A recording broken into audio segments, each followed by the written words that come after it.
Господи Исусе Христе, Сине Божий, помилуй меня грешного. Отца и Сина и Светия Дух. Аминь. Возлюбени во Христа Бога, братья и сестры, Христос воскресе! Вистина воскресе! Христос воскресе! Вистина воскресе! Христос воскресе! Вистина воскресе! Радости до нас! Денеска Христос воскреснатиот ја носи радоста од празнувањето на нашите покрстители и просветители, светите браќа Кирил и Метод и нивните свети ученици, сите заедно седмочисленици. Само учениците без учителите петочисленици. Климен, Нао, Сава, Гораст и Ангела. Но денеска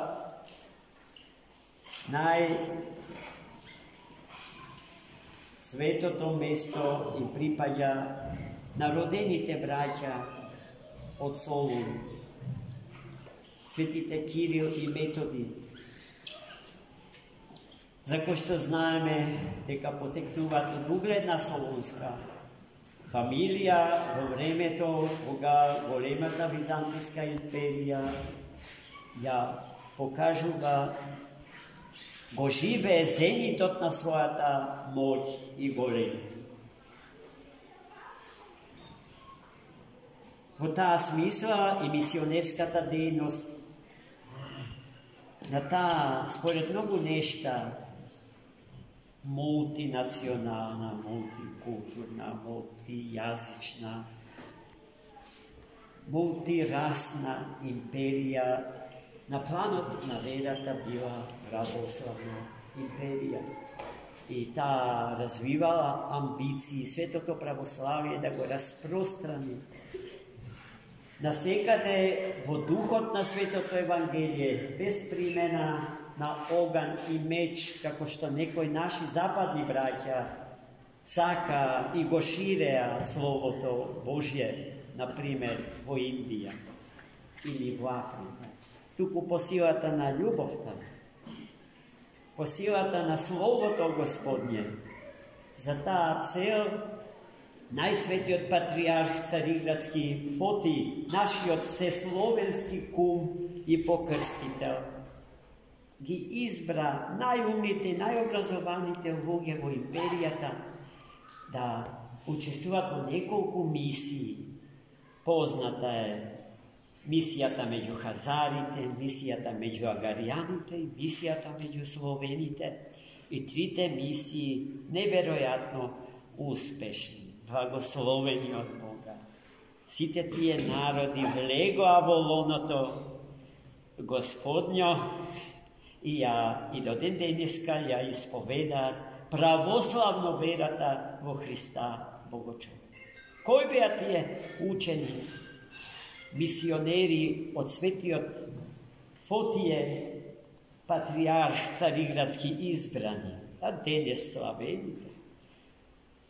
Свети Методи, кој што бил во младоста своја официр, стратег, познат воин на византиската царска империјална војска. Како таков, тој десеттина година поминал во Струмичката област и 10 години практично живеел со словените во таа област, иако уште пред тоа врската на браќата со словенските народи била, постоела, бидејќи околу Солун живеела голема колонија на Словени. Така да светите браќа одлично владееле со јазикот на словените. И затоа, браќи и сестри, тие беа способни да го направат тоа што свети Фотий од нив го побара.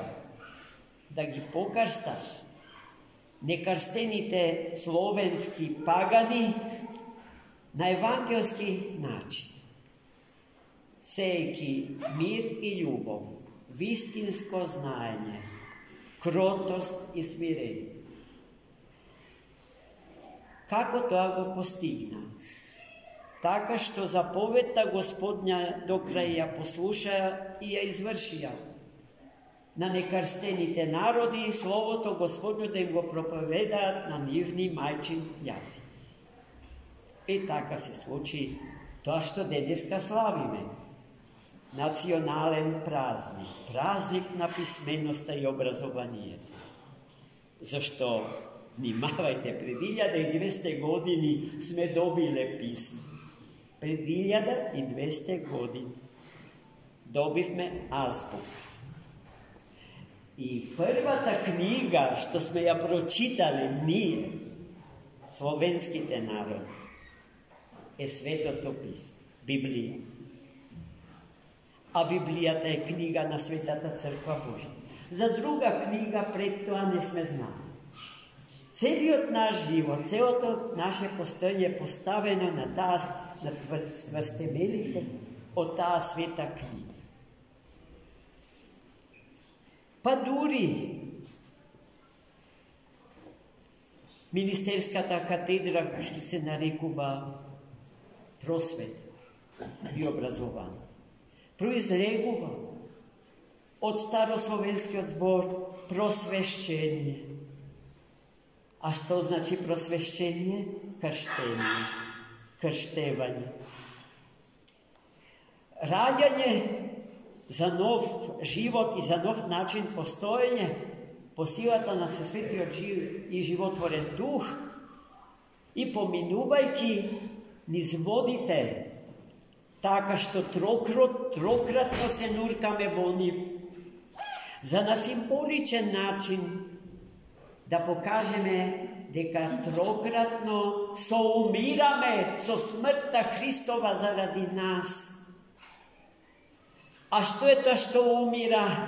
Нашиот грев и нашата смрт. И трократно изнурнуваме од водите, за на символичен начин да му се воскресниме на воскреснатиот Христос. Па таква просвета ни треба, браќи и сестри, и такво образование, зашто и поимот образование произлегува од поимот образ. Чиј образ носиме? Божји образ, Господен образ. Да си просветен, значи да си крстен, а да си образован, значи да си богообразен. И тие се стандардите во нашиот просветно-образовен систем што треба да ги следиме. Но за жал не ги следиме. Ги напуштаме токму тие, самите корени на нашето постоење. Поради што треба да се загрижиме и да ги засукаме ракавите, да им се вратиме на нашите корени, за кои што не збориме дека се просто историски. Бидејќи се метаисториски, бидејќи се вечни. Ние имаме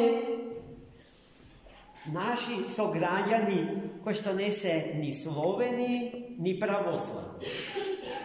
Нашите сограѓани од албанската националност. Знаете тие кога добија азбука?